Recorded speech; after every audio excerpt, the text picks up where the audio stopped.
va yurib bir yil qidirganman. 4-chi stepen. Bir yil qidirib 3 va 4. 3-chi va 4-chi topganman va shu Sherzodbek sponsorim meni bu bolani dangalligidan ko'rganman. Ana shu odamni natijasini ko'rib, o'sha inson ustozim Abdurahzon Ma'munaga boshim yergacha ta'zimdaman. Ustoz, sizni yaxshi ko'raman.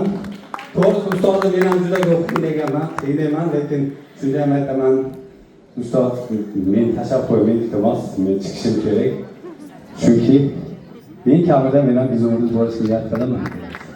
To'g'risi, niyat qilaman. Chunki Alloh menga bergan mana shu an'anaviy hayotda fan doktori bo'ldimmi? Mana Sobobonim ustozim turibdi, Allohga rahmat. Fan doktori bo'lish oson emas, bilasiz. Vaqt kelsa, uzr so'rayman, ayolingiz yotadi.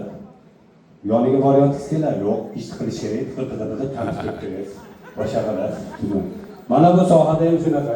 Kasalligim tufayli 2 korobka ichganman. Ustozim 1 korobka ichganda ta'sir qilmadi deganman. Desam, sizni o'zingiz to'yinmabdi.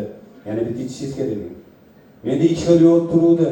2 xil yo'l turuvdi. Asli biri borib protez qildirish, ikkinchisi o'zim oyog'imni saqlash, yo'lni kesitarim. Aqlinga bo'lsa ketay ichib qo'yaray degandim.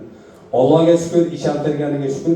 2-chi korobka ichganda Hasan tashab yurishni boshlaganman. Bu menga mo'jiza edi.